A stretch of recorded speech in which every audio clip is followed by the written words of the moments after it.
Hello friends, I am Pankaj and today we are going to see one of very important topics of Indian polity, that is elections.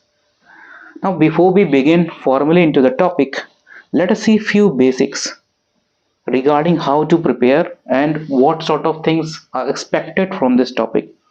Now, whether you are preparing for UPSC exam or you are preparing for state public service commissions, right?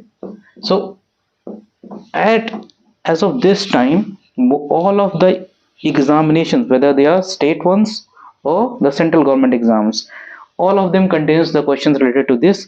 And there are two type of competition, that is one day type, that means they have only prelims and after that they will declare the resolution.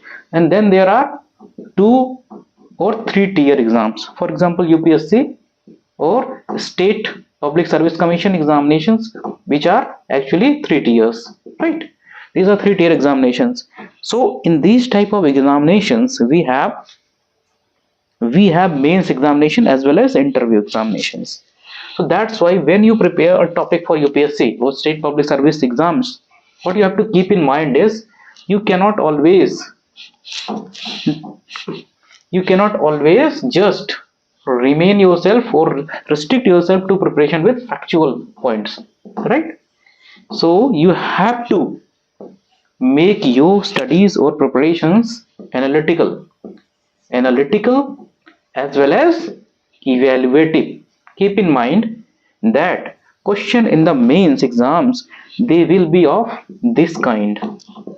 So your preparation should not like be that of one day exam, that like SSC CGL exams, where you don't have to write any mains exams or essays. So remember that today's lecture, it will have dual orientation. Today's lecture will have dual orientation. So we will be focusing not only on the prelims sector but also on the mains perspective. So from prelims perspective we will be mainly focusing on factual aspects, and in the factual aspects what we are going to do is we will be focusing on articles, right?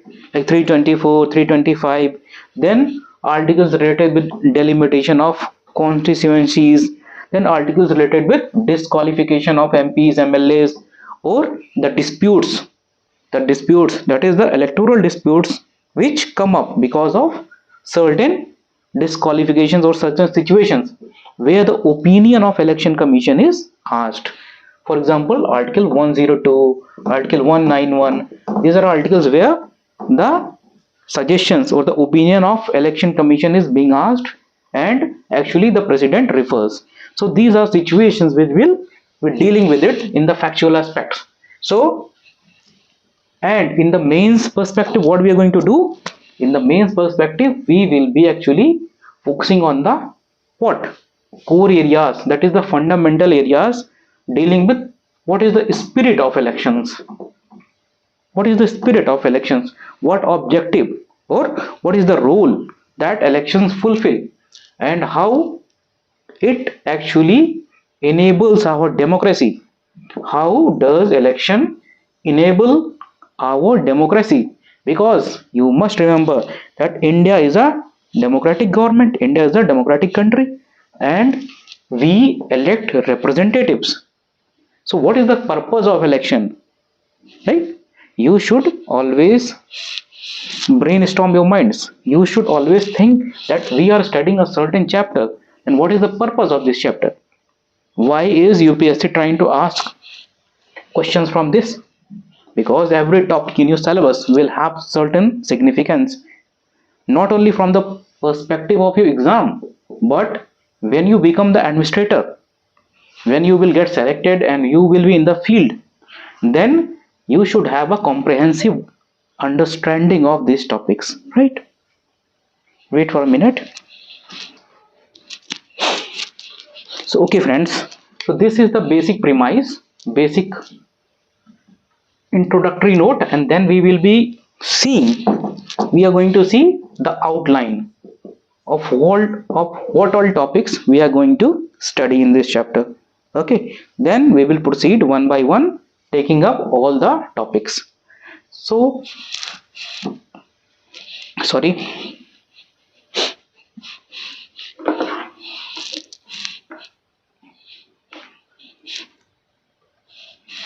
Friends, let us see the outline of the chapter. We will be dealing these topics one by one. So, these three initial topics, these four topics, these are actually means oriented topics. So, in this, we will develop the philosophical, the institutional aspect of elections. Why do we need elections? What role do the elections fulfill? What is the philosophy behind this? What are the institutional aspects of this? And what sort of questions can be asked from the mains from these topics? Now, why have I taken these topics initially in the, actually we could have begun with the factual aspects also, right? Like traditionally, if you see Lakshmikant, Didi Basu, or any other polity book, say for example, so they are going to start with article 304, 324 actually, right? So they are going to tell you that election commission is being set up under 324 with the objectives of superintendence, SDC, superintendence direction and control of elections. So we are kind of not following this trend or the tradition. We will be following a slightly different thing. We will be first developing our comprehensive understanding of elections. Why do we need elections? What role does it function? Okay, and if elections are compromised, if elections are compromised in a democracy, then what significance will it have for the electoral democracy like India? See, elections matter only for those countries which are democracies in nature. Like if you ask whether certain country like North Korea, okay, although North Korea also called it as Democratic Republic, okay, North Korea's official name is Democratic Republic of Korea. Okay, People's Democratic Republic of Korea. But in practice, North Korea is not a democracy, right? So, as such, certain countries, what they do is they will call themselves democracies, because in current times, calling anyone democracy, it is kind of a trend. Everyone calls themselves to be a democracy. So for that matter, even China calls it the republic or democracy. There are different formats of democracy. But see, elections matter for real democracies. Okay, and elections should be free and fair. As we proceed in the chapter, I will be telling what does this means. So any country which satisfies these two conditions, remember at this initial stage only, any country which satisfies these two conditions, that country should only be called a democracy. Otherwise, any country claiming itself to be a democracy without these two aspects is only a sham. It is just only a show off. That country can never be called a democracy. So let's begin with the chapter. Let's see the outline first, what we are going to study. So in this, the definition, you all know the definitions, but for the sake of mains, we will be just slightly very cursorily glancing at this. Then the prerequisites, this is very important. This is the spirit of democracy. This is the spirit of elections. Okay, so election is only a procedure. Election is only a procedure or a method, right? And its spirit is actually a democracy, a kind of government. So elections result into a system of government called democracy. This you must remember. Okay, so election is not the end thing. Election is only a means. Are you getting it? Election is only a means. So this is only a means of reaching what? A type of government. It is a type of government. What type of government? A democratic republic. Okay, it could be a democratic only, or it could be a democratic plus republic. For example, UK. It is a democracy but not a republic. UK is a democracy but it is not a republic. Whereas India is a democracy as well as a republic, only because in UK the election of the head of the state is not done. It is hereditary. In UK, the king is the head of the state. In India, the president is the head of the state which is elected. So these names of any country, they depend on the nature of elections of the head of the state or the head of the government. So this is the significance of elections. Now, let us see the second topic which will be studied, that is the need or role of elections in a democracy. Why do we need? Simply because we have to elect, no? We have to select. We need representatives who will take decisions on our part. So we will see different aspects of elections. Why do we need elections? Then in this we will be just visiting very superficially. We are not going to go deep. Just we will see the election, how they evolved over the period, over the ages, right? Ancient Greece city states we will see. Then in India Mahajanpad period we will see the Vajji and all that. Not in detail. Just this will provide you fodder points for essay. Okay, or if it is a 20 marker question in mains exam, okay, or 15 marker, then you can just begin with this introduction. Okay, then philosophical dimension, that is what is the spirit of democracy. Okay, the consent based democracy where we elect our own leaders or representatives who take decisions on our behalf. Okay, now after this point, this topic, we will be beginning with our factual part. Now this is salient facts. This is purely claims oriented. Okay, so various facts which have been asked. Okay, this is previously asked questions. I have compiled this for you at a single place, and this is very important for UPSC also and for state PSCs also. This is the compilation of all facts that can be asked. Okay, then the institutional aspect. Okay, so every topic within UPSC, every problem, okay, that can be categorized into procedural reforms, institutional reforms.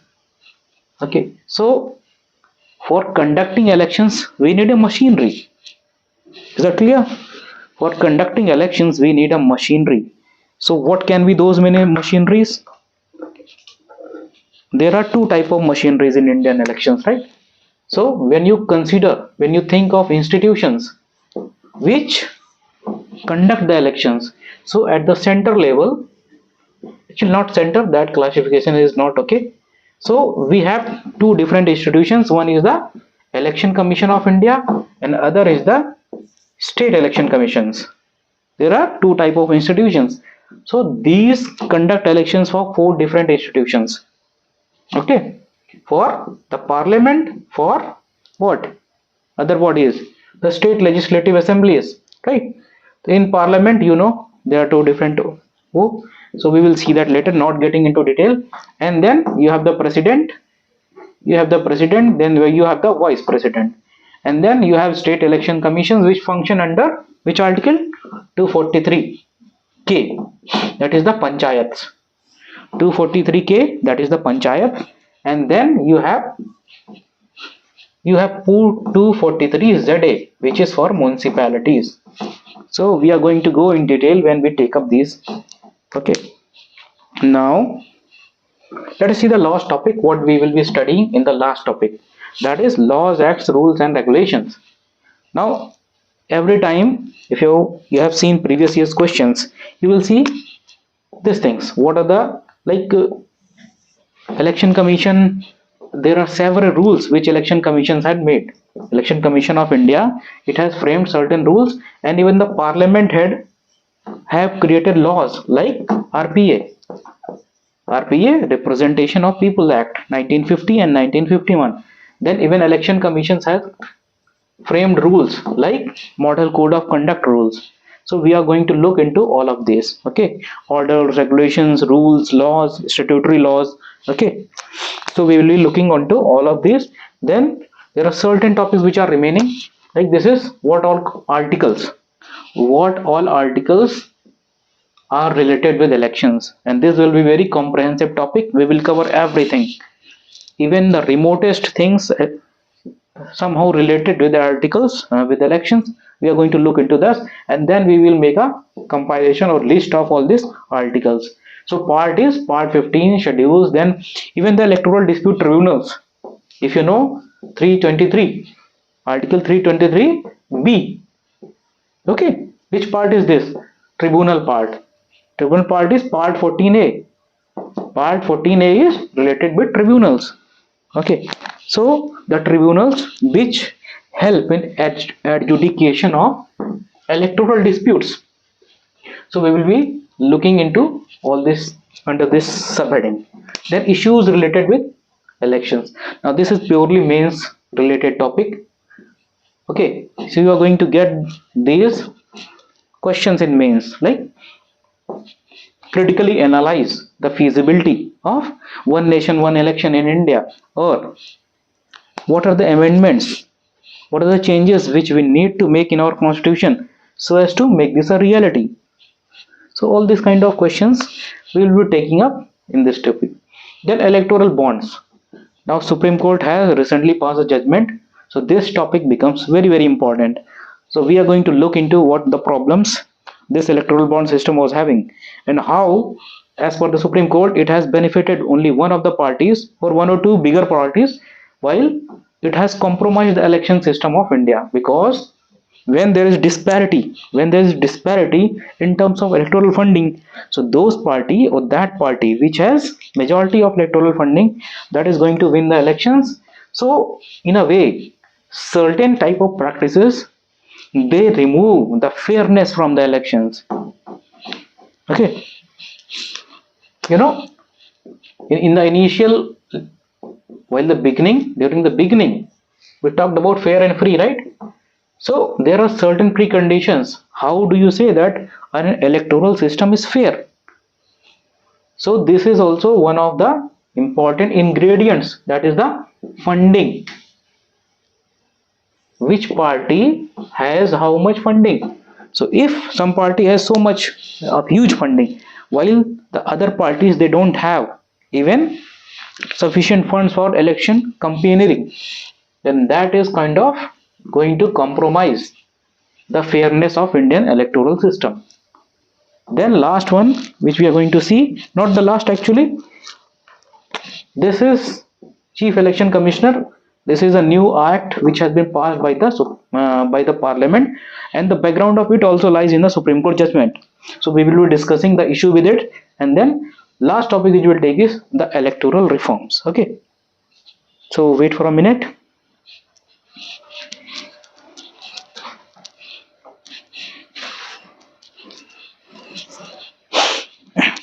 Friends, so we have seen in short that what all we are going to cover. So if you go through these topics comprehensively and make notes, I promise you that none of your questions in prelims or mains you're going to not be able to answer, right? What you have to do is just have patience, go through the topic carefully, make notes while you're studying, and if you feel that there are certain topics which you need more additions in terms of facts, then dig the net, add it on your notes. Okay, because I have done a lot of research, have make my own notes, and then I'm taking up this topic. So most, up to 90%, 95% of the topics or issues I have covered in this. But even then, since this topic is dynamic, right? UPSC GS is dynamic, and this election topic is very dynamic. So reforms are being suggested by Law Commission, by the Election Commission itself. So, or even a Supreme Court can pass some new judgments. So you have to keep yourself updated, and hence you will have to keep making additions in these topics, right? So let us begin with our first topic. Now this is the first topic, the first subtopic actually, the definition aspect. You know, it's nothing new. You would have given in your schools. There are school people leaders chosen, election process. Then your father or mother or your family or your relatives would have casted vote, right? Even you, if you are of 25, 28, you should have, or you would have given actually once or twice elections, right? So you know what is election. So just go through this. It is kind of what you are going to choose somebody through using your votes. And what will you choose? A person to some public authority. So you have to just define it is a process of selecting. It's a process of selecting a person for some public office. So he could be a MLA, he could be MP, member of parliament, or he could be a Pradhan of a Gram Sabha, right? So the third tier, whether you have Gram Sabha under Article 243G. So election is simply it is the exercising your vote for selecting somebody for some public office. This is called definition. So just use it when you are writing some mains answer. Okay. Now this is the most important part. What are the prerequisites of elections? What are the prerequisites of elections? Simply means this is prerequisite means preconditions.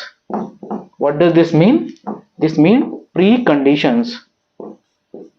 What conditions should be fulfilled for having a free and fair elections? What conditions should be fulfilled that we may have a free and fair election? Okay, so let's see one by one. Now, before taking up the points, let me give you an example, classic example. Not classic, but yes, it will make your understanding quite broad. So let's take an example of North Korea and just try to understand these topics. Okay, so in North Korea there is some communist party. Let us say North Korea, there is one party called Communist Party. It is in the government. The party which is government is in the government, that is called the Communist Party. You can simply use China also. In place of North Korea, you can use China as an example for understanding all these things. So North Korea, so this is a party called CP. Let's say he is Communist Party of North Korea, NK, and here China में Communist Party of China. The names may vary, just stay with me for this example. So let's see. So in Communist Party of North Korea, this is a party which is in power. Now there is an opposition party called OX. This is the opposition party, right? But this government which is in government, the party, it is very powerful. Okay, and this is very weak. The opposition party is actually very weak. So what happens whenever the elections are conducted, the government, it orders the citizens that you have to vote this party only. Try to understand. This government will order its citizens that you have to vote this party only, otherwise you will be punished. This is one thing. Other thing could be ki if the government think that Mr. A of opposition party X is a strong candidate who can win the elections, then the government can arrest this person, or they could play some wrong cases and they will send him to prison, or in the extreme cases this person could be even killed or assassinated. Okay, so this happens in most of the authoritarian or dictatorships. You can also think of Russia. In Russia also similar situation is there. So the opposition parties, they are actually often they are victimized. The opposition parties are victimized and their leaders are often assassinated or killed. So whoever, if the government feels, so if you dig the net, you will find that opposition leader of Putin. So Putin has been in power since I think in early 2000s, right? So it has been around 20 years, 20 to 25 years. Putin has been in power. Now, how is this possible? Putin claims, or Russia claims, that it is a democracy. So how does this become possible? That same person keeps getting repeated elected. It is not so that they don't have any leaders. The only problem is the government. It makes the opposition party so weak that they cannot get elected. So this is a problem. That means that The citizens, they don't have choice. They are not getting an alternative who can get elected, because the government is making the opposition party, the opposition candidate, so weak that they get crippled. They are so weak they can't fight. They cannot stand into the elections. Are you getting it? So there is no fairness. There is no fairness because the situation is adverse for opposition parties. Then there is no freedom. There is no freedom because the citizens, for example, the government of North Korea, it asks that the citizens have to vote their party only. So if the citizens try to vote to elect somebody else, they will be punished. So that means they don't have freedom to vote. They get an order. Their choices are determined by the government in power. They don't determine their choices by themselves. This is a problem. Now let's see one by one. First thing is first precondition. Voters, they should have a free and genuine choice. Genuine means you should have option. So at least there should be two candidates, na? There should be two candidates, A and B.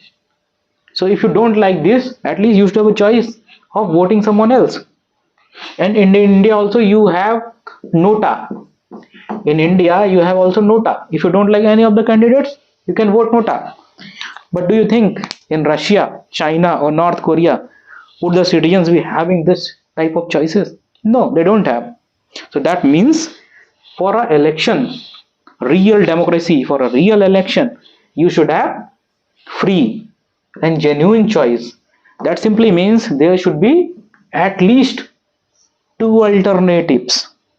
कम से कम दो alternative तो होना ही चाहिए. दो से ज्यादा रहे तो और बेहतर है. But at least there should be two candidates or two parties. At least there should be two parties. For example, in India, BJP and Congress, and then there are number of regional parties. For example, Trinamool Congress, NCP, Nationalist Congress Party. Then there is Aam Aadmi Party. So in India, there are number of choices for the electors. We as citizens, we have number of choices and we can vote for any of the parties which fulfill our needs, right? Then election should be competitive. Now what does this mean? Election should be competitive.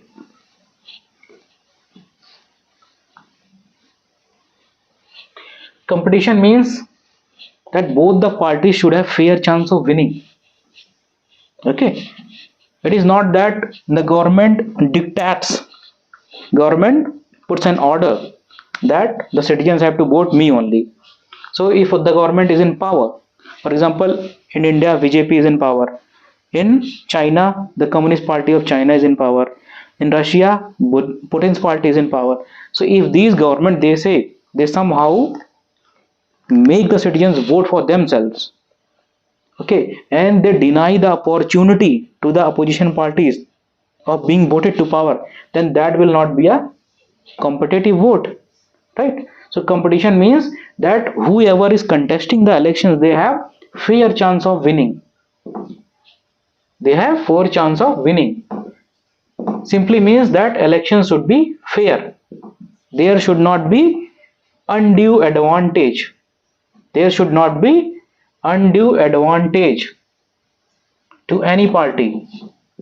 Now here comes the role of electoral bonds that we are going to discuss. So electoral bonds actually they have resulted into funding to BJP. You will get the details. Just search the net that most of the funds, actually 80 to 80, about 80, 60 to 80% of funds, they have been provided only to one party, right? So because of that, it creates a situation of undue advantage. So somebody who has lots and lots of money will have lots and lots of machinery to fight the elections. They can spend huge money in what? Campaigning. So they can manage the social media. They can give advertisements. They can have long caravans of fleets and fleets of vehicles, right?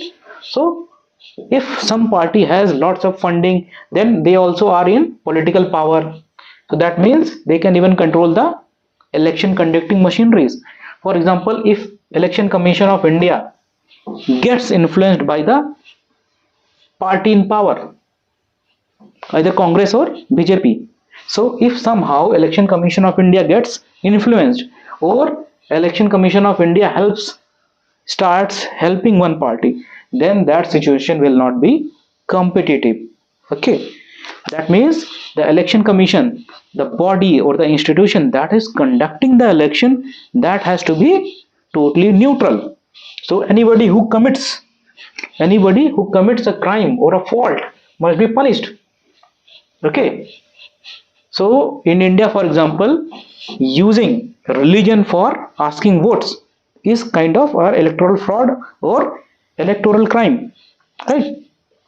So any party who uses religion for asking votes must be reprimanded or punished. But if the election commission doesn't do that, that means then it is a electoral malpractice, or electoral commission is actually siding with some election commission is actually siding with one party and giving undue advantage. So that situation will not remain competitive. You have to remember this, right? So the third point, let's see, electoral situation should not be compromised. Yeah, compromise simply means there should not be electoral malpractices.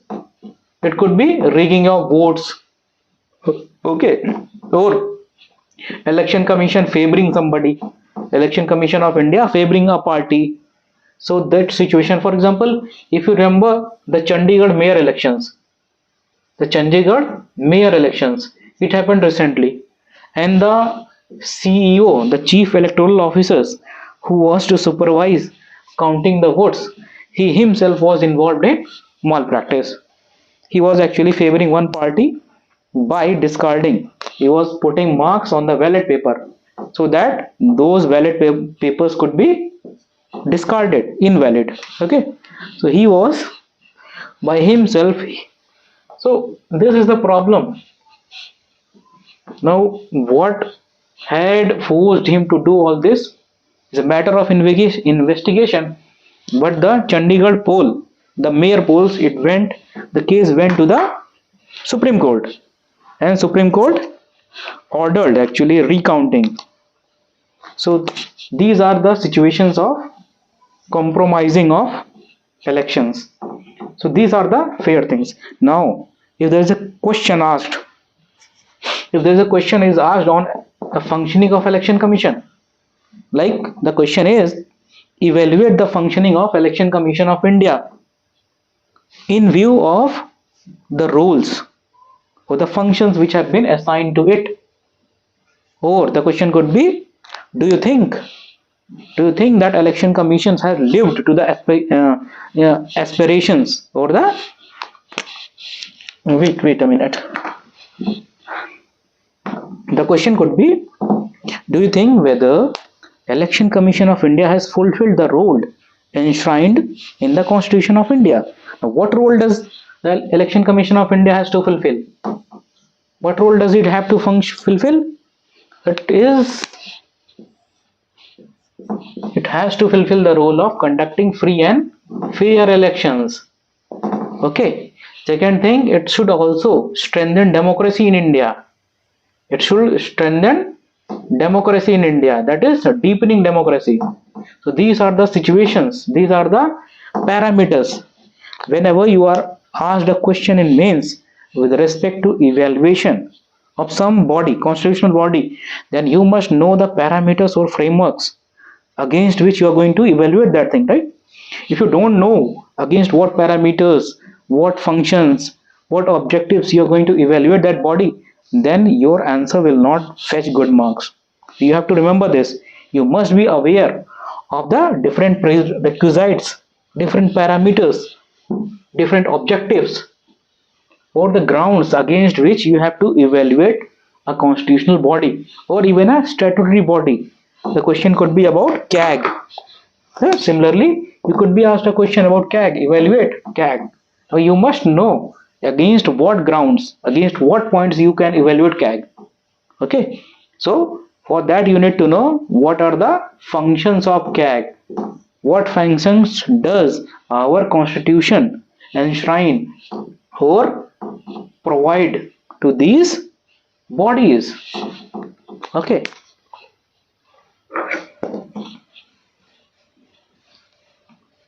Now let us move to the next topic. Now, need or role of election commission. This is mostly a filler topic, not that deep in understanding. Just we have to see what all things elections fulfill. Now India is a democracy, and the preamble of India says that India is a sovereign, socialist, secular, democratic republic. India is a sovereign, socialist, secular, democratic republic. This is what our preamble says. Now, if India is a democracy, that means we need representatives. Why do we need elections? If India is a democracy, we can make rules for ourselves, right? Because if you remember Abraham Lincoln's definition of democracy, that means democracy क्या होती है democracy? It is a government of people, by the people and for the people. OBF. Democracy क्या होती है? It is a government of the people, by the people and for the people. Okay. So this is a democracy. Now, as per the definition, we people should make laws for ourselves, right? As persons, as citizens of India, we should be provided what? The amenities or the power of making laws for ourselves. But since India's population is so huge, people, we can't frame rules for ourselves now, because that will be kind of turning into a jungle of things. It will be not possible, practically impossible for such a huge population to frame laws for ourselves. Hence, what we do is we we elect representatives. So we elect MLAs and MPs and send them to the parliament or state legislative assemblies, and these guys, they make laws for us. So they legislate. Law making is known as legislation. Okay. So the purpose of elections is what?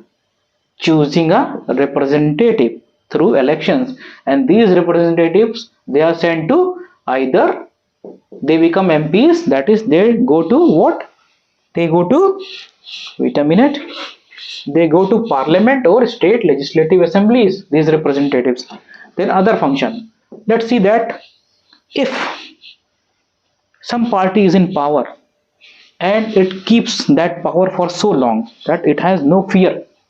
For example, if BJP is in power and there is no election in the near term, so what will happen?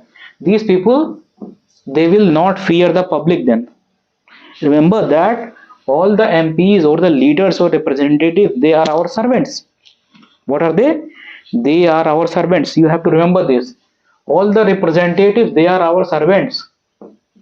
They are not our gods. They are not our landlords. They are our servants. They are there to serve us. So you have to remember this. And for that, we need regular elections. For example, if BJP remains in power for too long, what will happen? Then they will start self-serving themselves. Okay, they will start self-serving themselves. They will not work for public interest. Now here BJP is only for example. Here it could be Congress also. So that's why we have system of election, so that every party which is in power is on its toes or is on its toes. That is, it should be have fear. Any party which is in power, it should have fear. Fear of what? Losing the elections. What? Losing the elections next time. Understand this very carefully. Any party which is in power, it should have the fear. It should have fear of losing the elections next time. Okay, why? So if the government doesn't perform, if the government doesn't perform, citizens, they will not vote them in the next elections, right? So there should be a chance, there should be a chance of removing the incumbent. Incumbent means that government which is currently in power. So we should provide a method of removing the party in power if it is non performing. Understand it? If it is non performing, a party in government, if it is non performing, we should have a method of removing it. That's why we have periodic elections. What do we have? We have periodic elections so that they can be removed from power if they are not working in the public interest. So that's why accountability and answerability, this is enforced by periodic elections. Okay, so if BJP does not perform, next time we can elect Congress or Aam Aadmi Party or any other party for that matter. So we should have this option. So elections kind of put pressure. Elections, what do they do? They put pressure on the incumbent government of performing or serving the public interest instead of serving the private interest or self interest. Now elections also help us to to choose the most suitable party.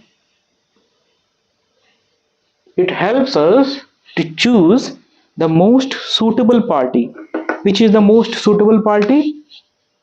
You can see this through their party manifesto. Every party before the election they release party manifesto.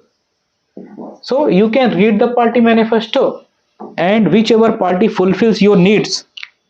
For example, you would be needing education, health, proper health, or if you're religious oriented, you could be inclined towards those kind of things. So by seeing their party manifesto, you can see or you can choose a suitable party. So this is based on ideology. Ideology is kind of a way of life. Okay, so you could be a communist, you could be a rightist, leftist, you could be a liberal. So these are all ideologies. You could be religious, you could be fundamentalist, you could be anyway, right? So these are different ideologies. Depending upon your lifestyle, you can choose a party. Okay, socialist, communitarian, these are all ideologies. Then what elections help? It helps in peaceful transition of power. Remember in old days when when elections was not there, when monarchy was there, then kings used to fight. Whenever one king came, okay, and whenever he became old, his sons they used to fight with each other. So all in the older days, the transition in power actually happened with violence.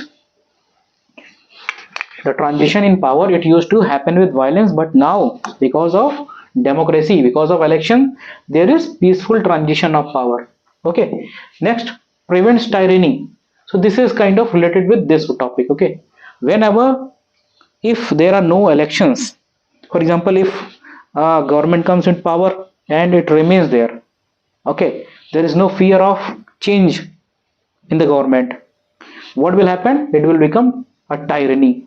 Tyranny simply means that the government will take decisions which are based on whims and fancies. Government will take decisions which are based on their whims and fancies. So simply they will not take decisions in the public interest, but whatever they wish, anything. So they could work for simply for the corporates, big companies, instead of working for poor or the needy people. So this is what is tyranny.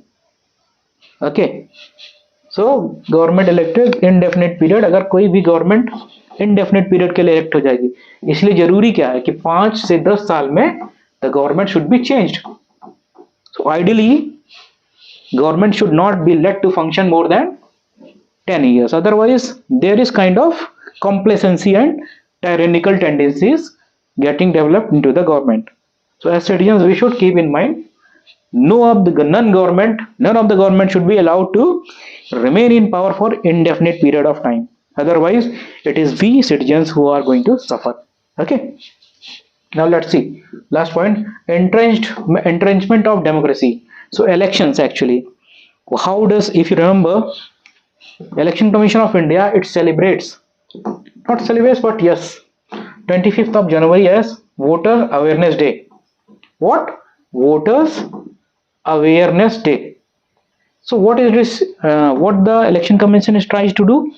What is it trying to achieve through this celebrating or holding the 25th January as Voters Awareness Day? It is kind of making us aware of our rights and duties. Okay, that we have a right. What are the right? Of choosing our candidates, of voting. So voting right to vote. Right to vote, is it constitutional right? Is it fundamental right? No, it is a legal right provided to us under Article 324. Okay, not 324 actually, it is 326 and RPA 1951.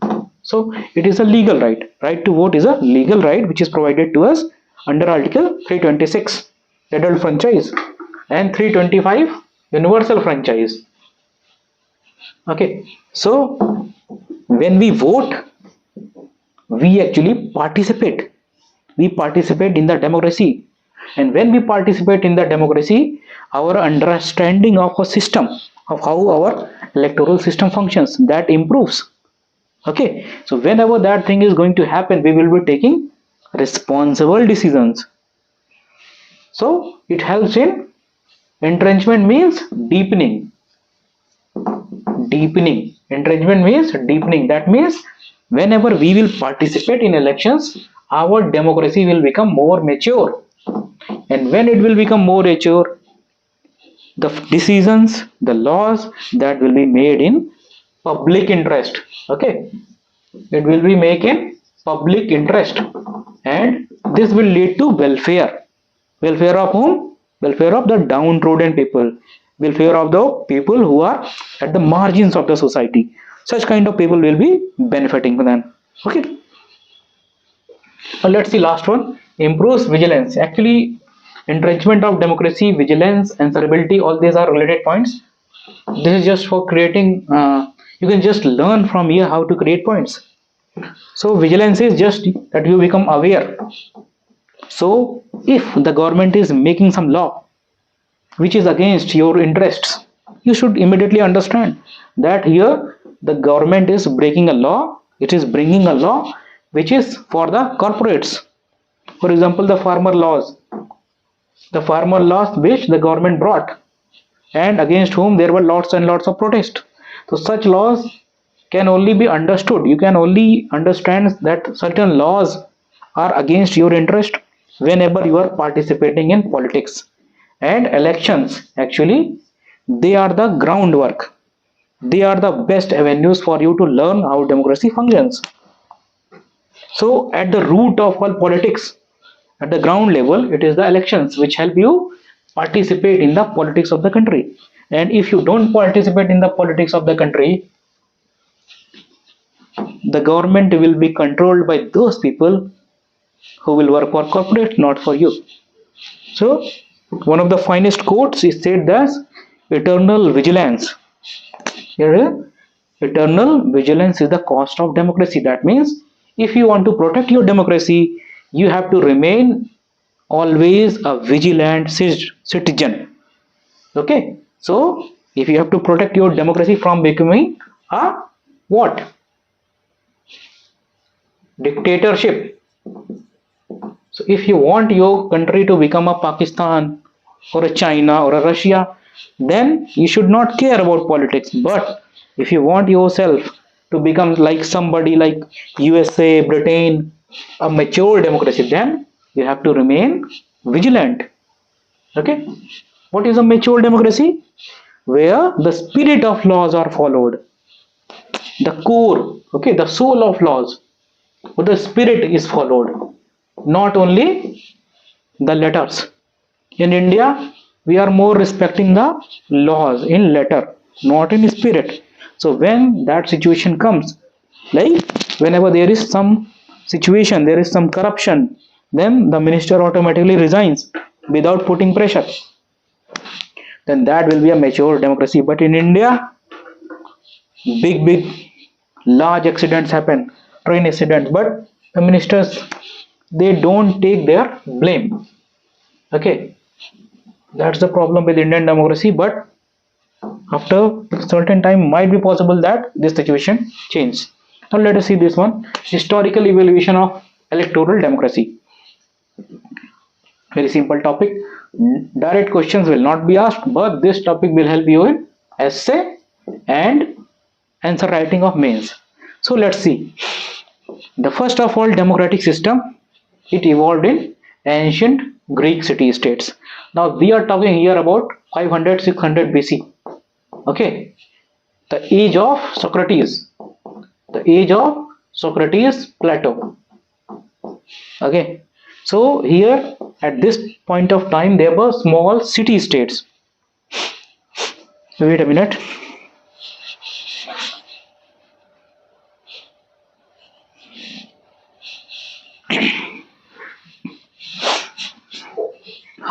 So इस time पे the time during which in India you could see in India at this point of time there was Buddha. Whether this is visible or not, I don't think it is visible. Let's use the black one. Okay, so during this point of time in India, 500 to 600 BC, Socrates.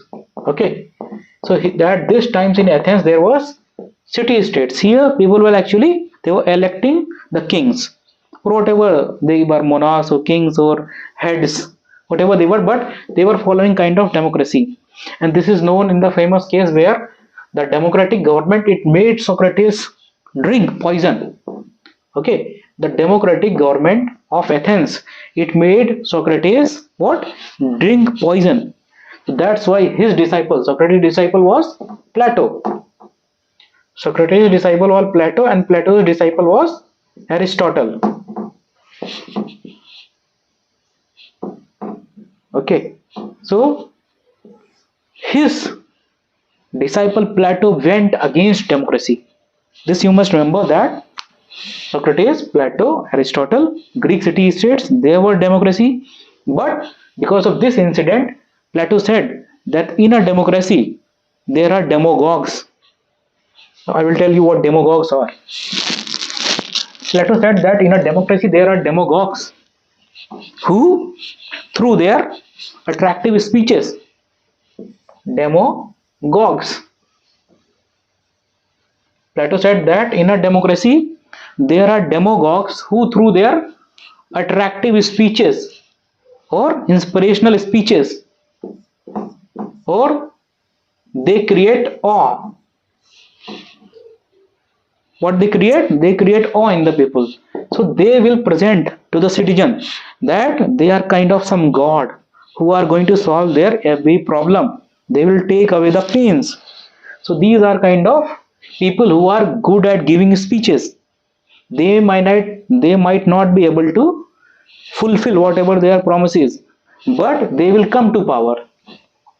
So this is one of the shortcomings of democracy, that somebody who is uneducated, somebody who is not well read, somebody who is not very serious about implementing whatever they are saying, but because they are good at speaking, they can get elected and come to power.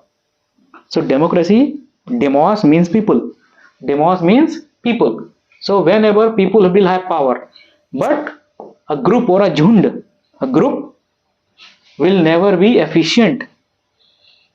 A group of people, if they are set to rule, they will never be efficient. So that's why in the Greek city tradition, we will find that initially there were supporters of democracy, then came Plato and Aristotle who opposed democracy. Acha, now at the same time period in India, we have Mahajanpads. If you don't know this, just please read little bit in ancient India, Mahajanpads. This were actually where the city states were developing in Greece. In India, little Mahajanpads were developing, and in this there was practice of democracy or republic. Republic means elected head. So here we can find Lichavi confederacy. What? Lichavi confederacy, where people were or the head was elected. Then you will have you will also have references of Bajji. Bajji was a Mahajanpad whose capital was Vaishali. Its capital was Vaishali. So Bajji was also a democratic or a republic system. So here also the system of elections was there. So there were actually 7 to 8 overall Mahajanpads which were republics, Ganraj. In Hindi that is called Ganraj. So democracy is not a very new institution, but the modern form of democracy with such elaborate system of appointments, elections, like electoral officers, that was not there in the ancient times. Interestingly, when we move from the ancient time to the medieval age, so in the medieval age we don't find references of democracy or elections. So it is a period in Europe that was called the Dark Age, where the church or the religion took over. In the system of elections and democracy, they both subdivided. So it was only during the, actually not during the, but after Renaissance, when there was rethinking in everything, especially in arts and literature, that the system of individualism, that is, apart from giving what significance to the individual, that is human life, humans are more important rather than god or religion. So when this philosophy came after Renaissance, post Renaissance, the concept of humanism, the concept of humanism, you will read this in your world history when you read Renaissance and all these things. The concept of humanism, with this came the focus on individual, and then the emphasis on the kings, it started declining, and then people thought of forming some collective government. Okay, so in Rome also there was little bit of references you can find. In India, republics we have already discussed. Then the gradual emergence of representative, and so where did the modern phenomena of democracy started? It was in England. Okay, initially it was in England, the 17th century England, where the parliament it started functioning, and we will see how the things evolved. In USA also, actually, at that time in the 17th century, USA was a colony of England. 17th and 18th century, at this point of time, USA was a colony of England. Hence, so the development of democracy in England and USA, they were happening simultaneously because the rulers were same. Okay.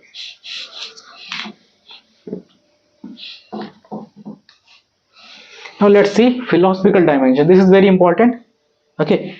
Why? Because you can analyze the democracy and elections on the basis of this. So if our election system is meeting the core demands of individualism, where what is individualism? That is the core focus. The core focus of the system of government should be individual. What? Its welfare and its empowerment. What is empowerment? So individual should be the focus, not the society. First thing, this is the core thing of individualism. Individual should be the focus, not the society. So instead of collective thinking, we should be thinking about individuals' rights. The concepts of rights will emerge from this. The concept of rights will emerge.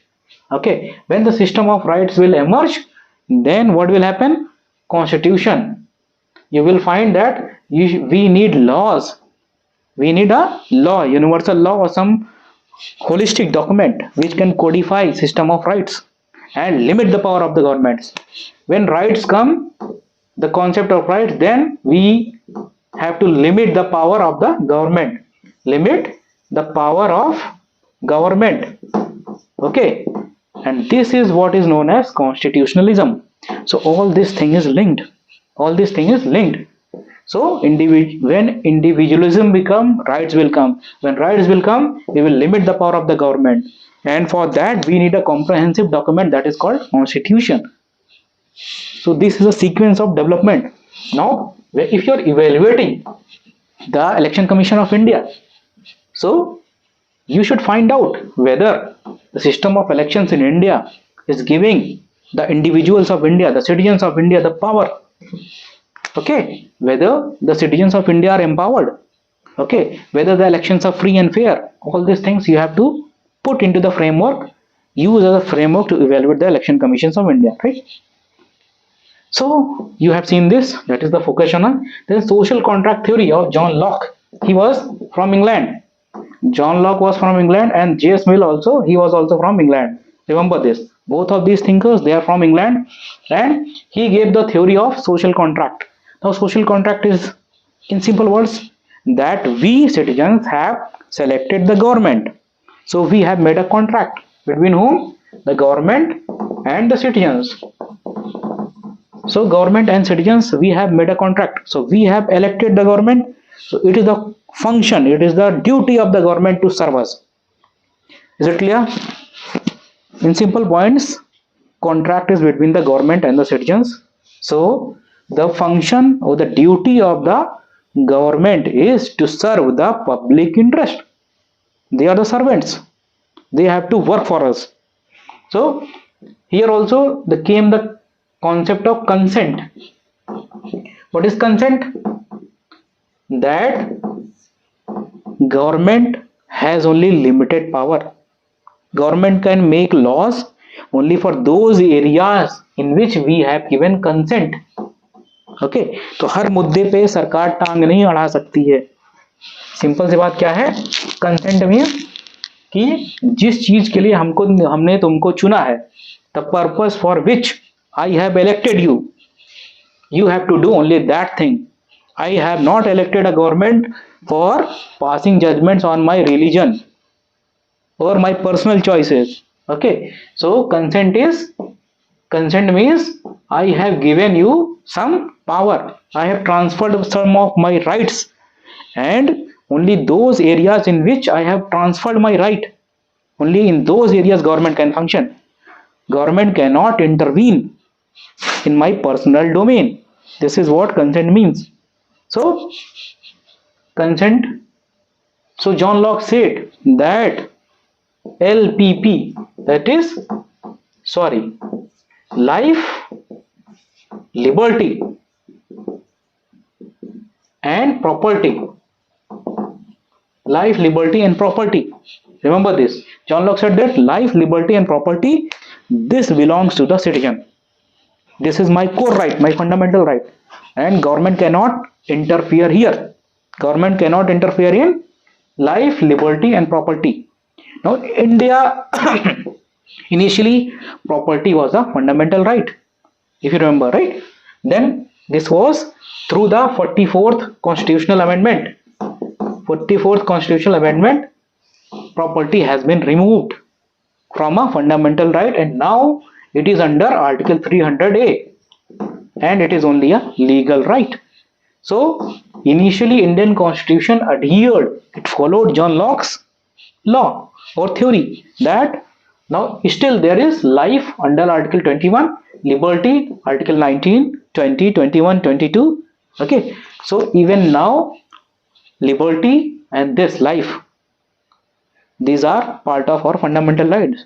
So you just see how the theory of social contract developed in England is part of India's constitution, and it is one of the basic features, okay, basic features of Indian constitution given in the Keshavanand Bharti case.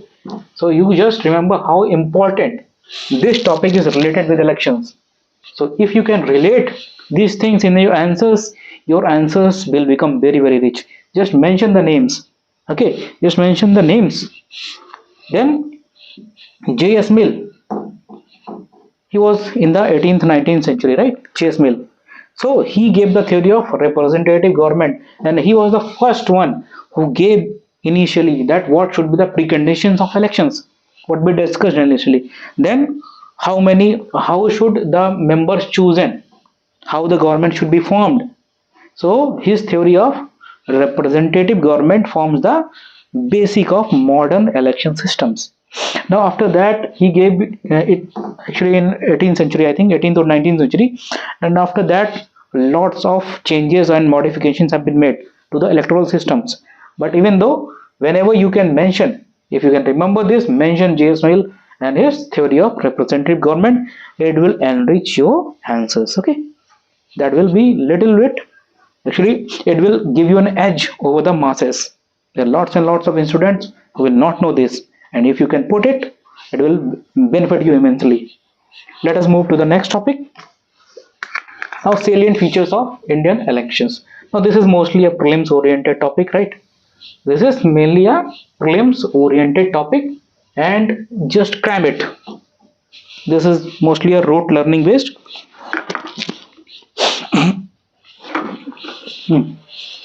Now let's see the first general elections. It has been asked in state PSC exams.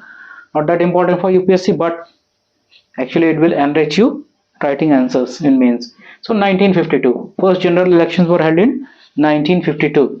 Voting age was reduced to 18 years. Initially the voting age was 21 years, right? Then it was changed to 18. Which amendment? That is 61st Constitutional Amendment 1988. Okay, and this provision came to force in 1989. Okay, amendment was done in 1988 and the provision came to force in 1989. Okay, right to vote is a legal right. What is it? It's a legal right or a statutory right. It is not a constitutional fundamental right. Remember, state, especially UPPSC and MPPSC, they have asked the questions on this. Okay, might be possible that even UPSC would have asked it. So remember this. This is not a constitutional or fundamental right. It is a legal right provided under Article 325, 326 and RPA 1951. Now let's see. First Chief Election Commission. Who was it? Sukumar Sen. First Chief Election Commission was Sukumar Sen. And then first Women Chief Election Commissioner. Who was she? She was V.S. Ramadevi. She was V.S. Ramadevi, the first Women Chief Election Commissioner of India. Now, State Election Commissioner. State Election Commission is provided under Article 243K. That is the Panchayats. This is for Panchayats. And then 243ZA. This is for municipalities. This is for municipalities. Remember this. Often you can ask a question on matching the articles. Okay. So remember this. 243K for panchayats and 243ZA for municipalities. This is in for panchayats. Which article? Which part actually?